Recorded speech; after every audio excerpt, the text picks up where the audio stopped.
are Democrats playing fiscal cliff chicken? Washington State Senator Patty Murray says that if we can't raise tax rates on the upper brackets, Democrats are prepared to let all the Bush-Obama tax cuts expire at the end of the year. Most believe that that will certainly lead to a recession.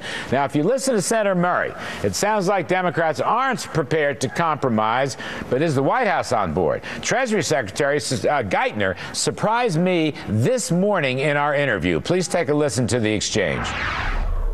When was the last time you met with Speaker Boehner to talk about possible compromises? Well, I think the last time I spoke to him was several weeks ago when I went to talk to him about Europe. But I do try to talk to everybody that's going to be relevant to these decisions at the end of the year. And as I said, if you listen carefully, there's a lot of foundation laying underway in the Senate in particular, bipartisan basis, to explore what's going to work. All right, I thought that's real interesting. Let's turn to the Senate right now. Joining us, Wisconsin Republican Senator Ron Johnson. He co-authored this op-ed today. Senator, welcome back to the Kudlow Report. Let me just get your quick response to what you heard from Secretary Geithner in our interview this morning. He said there is a foundation being laid in the Senate. He's talking to John Boehner, but there's a foundation being laid in the Senate to avoid the fiscal cliff. What do you know about that, Mr. Johnson? Larry, absolutely nothing. You know, what I know in the Senate is that we haven't passed a budget in 3 years. Senator Harry Reid refuses to put any appropriation bills on the floor.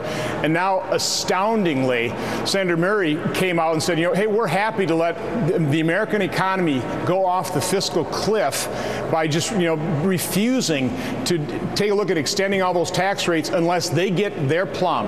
You know, the thing that they're all about is punishing success. And Larry, you know what? You know how much that would raise in the first year if we raise taxes on people making over $200,000 on an individual basis, or $250,000 as a family? About $34 billion. Compare that to the $1,300 billion deficit we're running a year. Incredibly reckless. But yeah, so yeah, I'm not seeing a whole lot of activity in the Senate to try and forestall that possibility. I want to focus down on this. We've talked about this week. I'm not sure I get all of it. Murray is saying, and I think Chuck Schumer's behind this whole thing from what I gather, but I get Senator Reid. They're saying, okay, we're going to let the tax cuts all expire, all of them, and then somehow in 2013, the next year, at some point, while the taxes have just gone up and put us into recession, they're going to come around and cut taxes except for the top brackets.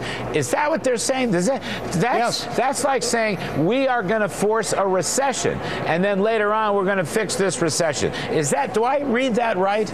I think you're reading that exactly right. And it's just jaw-dropping how incredibly irresponsible that is. I mean, Larry, you know, because you talk to business people, the level of uncertainty, the lack of confidence in this economy really is what is keeping our economy from growing and from us creating jobs. And now you have leaders in the Senate saying, we're not going to try and provide any certainty to this economy at all.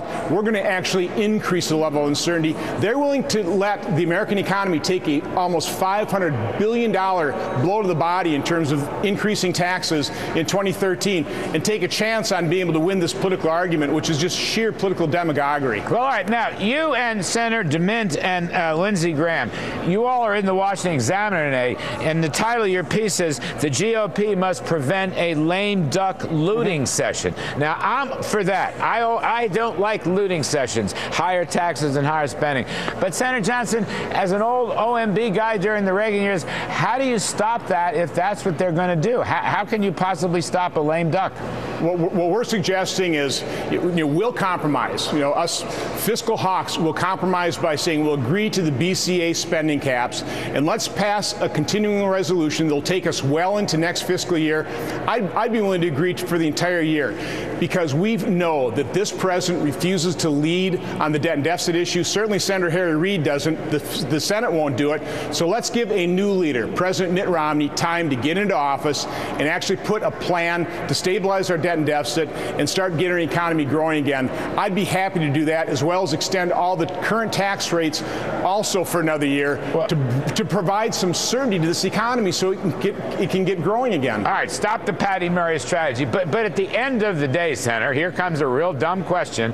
Don't you just have to elect a Republican Senate? If you don't elect a Republican Senate, you're going to get your lame duck. The Bush tax cuts are not going to be extended. We are going to have recession. In other words, the key to all this, you're right technically, sir, but the key to all this is politics. The Senate, GOP hands. And so the politics is get the House to pass that continuing resolution that funds the government for a year, extend the tax rates for a year, and put pressure on Senator Harry Reid's Senate to say this is a reasonable proposal. We don't want a government shutdown showdown. All right, that's it for this evening's show. Thanks for watching. We'll see you tomorrow night.